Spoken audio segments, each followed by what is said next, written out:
nakakapagod. Ikaw, baka pagod ka na. Ito lang sasabihin ko sa iyo pag pagod ka na. Huwag kang susuko, ha? Huwag kang susuko. Magpahinga ka lang. Pagpagod, huwag sumuko. Pagpagod, magpahinga. At ito na, ito maganda. Saan ka magpapahinga?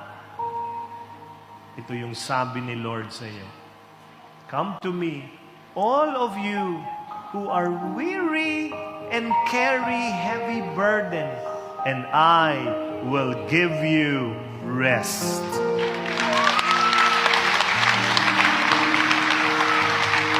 Pagod ka na, huwag kang susuko. Pahinga ka lang. At alam mo, magandang pahinga, sabi ni Lord sa iyo ay ito. Pagod ka na, kakabuhat ng problema mo.